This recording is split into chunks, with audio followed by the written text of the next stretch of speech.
感谢巨港 Metropolis 新闻的各位观众们，仍然和本人 Fiona Huang。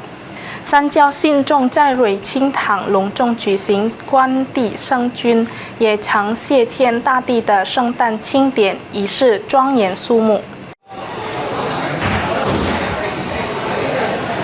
几十名三教信众于6月5日星期四在瑞清堂虔诚参与纪念谢天大地圣诞的系列仪式。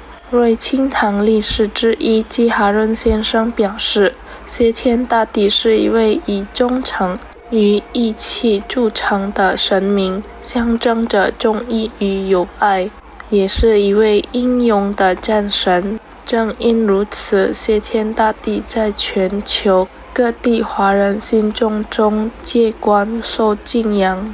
圣诞庆典包括一系列庄重的宗教仪式，从清神、敬天公、出灵、祝寿祭并，最后以送神回道厅的仪式圆满落幕。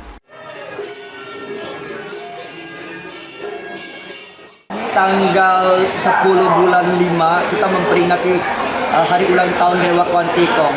Jadi di sini disebut Happy Taipei di Kelenteng Sucintong. Baik, dewa tersebut dewa apa kok kalau boleh? Ya, Sucintong adalah salah satu dewa kesetiakawanan ya. Jadi beliau sangat toleransi, sangat setia kepada kawan-kawannya. Jadi dia juga seorang kastria perang. Jadi salah satu dewa yang banyak dipuja oleh orang-orang Tionghoa dimanapun. 基哈润也补充表示，前来参拜的信众各自环抱愿望，但大多数都祈求健康、事业顺利以及生活万事顺遂。Ilham Wahyudi, PAL TV。